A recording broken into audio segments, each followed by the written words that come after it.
Selamat petang, salam sejahtera. Terima kasih karena bersama dengan saya di Nazilin Unity Channel. Saudara-saudara sekalian, ada orang coba mengejek Datuk Seri Anwar Ibrahim dengan beberapa ejekan kecaman yang luar biasa. Salah satunya ialah berkaitan dengan isu kita jadi kerajaan hari ini, minyak turun esok.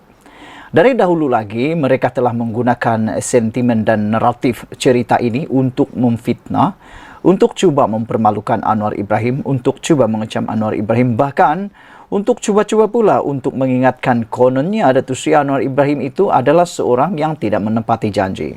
Tetapi saudara-saudara sekalian, anda wajib share video ini supaya semua orang tahu bahawa ini sebenarnya yang berlaku. Ini jawapan sebenarnya berkaitan dengan kita jadi kerajaan hari ini, minyak turun esok. Bagi mereka yang suka sangat mencanangkan pepatah atau perkataan seperti ini untuk cuba untuk menjatuhkan dan memalukan kerajaan perpaduan, apalagi dengan pimpinan Anwar Ibrahim, anda wajib share video ini sebanyak mungkin kepada semua rakan, terutamanya mereka yang cuba-cuba untuk menggunakan naratif ini sekali lagi bagi mahu mempermalukan Perdana Menteri kita. Rupa-rupanya ini sebenarnya yang berlaku. Anwar Ibrahim akhirnya tampil menjelaskan, tak tahan lagi dengan kecaman, tak tahan lagi dengan naratif untuk cuba mempermalukan Anwar Ibrahim tentang kita jadi kerajaan hari ini, minyak turun esok. Akhirnya yang kita tunggu-tunggu, Anwar Ibrahim sendiri, Perdana Menteri ke-10 kita, akhirnya tampil memberikan penjelasan. Perdana Menteri Datuk Seri Anwar Ibrahim berkata, kerajaan akan meneruskan pemberian subsidi kepada rakyat, namun menegaskan ia perlu dibuat penyasaran supaya ketirisan dapat dielakkan dan memastikan hanya rakyat yang layak sahaja mendapat manfaatnya. Anwar yang juga Menteri Kewangan berkata, pada masa ini, golongan mahakaya dan 3.5 juta orang asing turut menikmati manfaat subsidi yang diberikan kerajaan. Sejumlah 81,00 bilion ringgit subsidi diberikan kerajaan. Tertinggi di dunia, kata Datuk Seri Anwar Ibrahim. Bayangkan saudara-saudara sekalian, Malaysia yang dikatakan ini adalah negara yang maju, telah pun memperuntukkan sebanyak 81 bilion ringgit. Bayangkan 81 bilion ringgit subsidi. Ini adalah subsidi yang tertinggi di dunia. Jadi, saya nak tanya kepada anda semua, apa lagi yang anda mahu? Apalagi subsidi yang anda harapkan? Sedangkan inilah subsidi yang paling tertinggi sekali di dunia diberikan kepada rakyatnya. Apalagi yang kita tak nak syukuri di negara kita ini.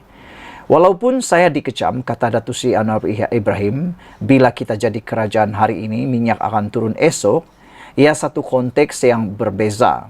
Kerana ketika itu harga minyak di Arab Saudi ialah 50 sen. Sekarang ini harga di sana RM2.85 dan kita pula RM2.05. Minyak ayam dan elektrik pula dinaikkan oleh 3.5 juta orang asing. 10% orang kaya dan ia tidak termasuk yang diseludup keluar, kata Datuk Seri Anwar Ibrahim.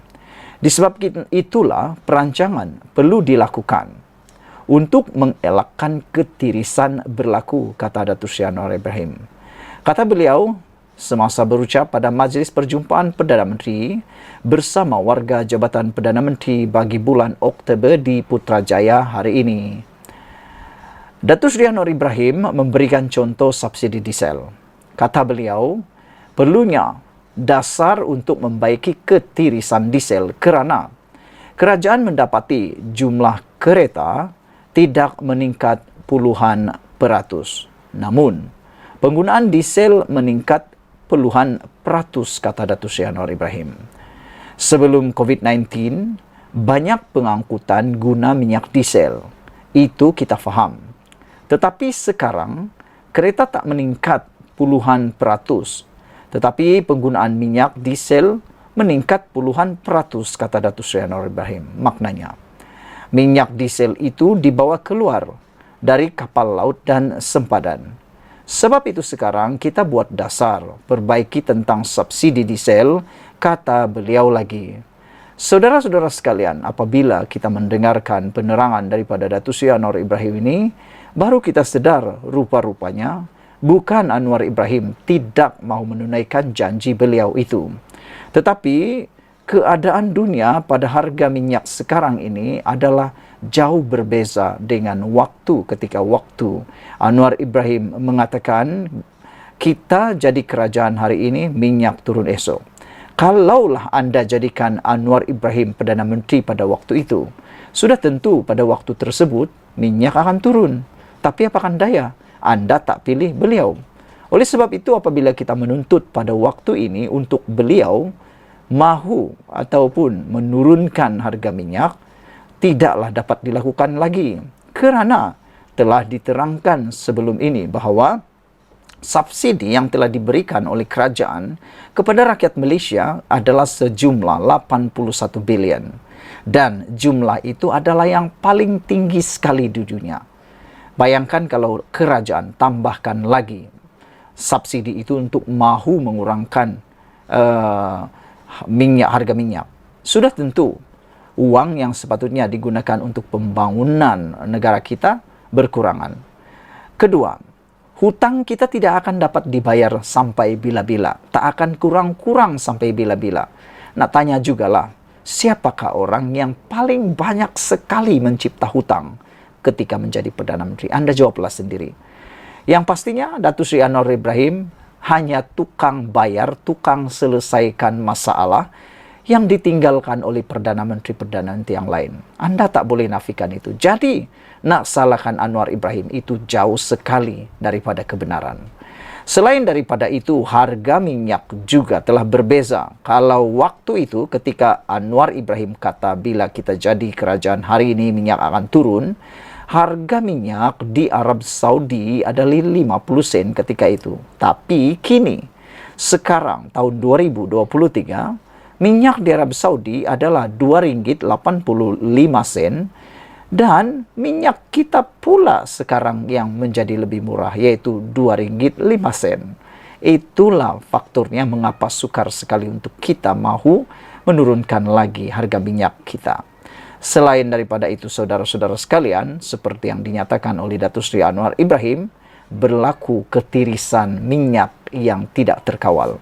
Nak salahkan siapa? Tak tahulah. Anwar Ibrahim hanya menjadi Perdana Menteri baru 10 bulan. Yang telah berlaku bertahun-tahun itulah yang tak tahu siapa punya kerja. Saudara-saudara sekalian, Anwar Ibrahim pun hairan. Mengapa bilangan kereta tidak bertambah, tetapi penggunaan minyak diesel bertambah-tambah-tambah. Kalau anda kata mungkin terlalu banyak kereta yang diguna, sekarang ini kereta ada semi-hybrid, ada yang hybrid, jadi penggunaan minyak pastilah sudah berkurangan. Tapi hairan kan, kenapa jumlah kuantiti minyak, penggunaan minyak bukannya berkurangan, tetapi makin bertambah. Kemana minyak kita? Kita pun tak tahu.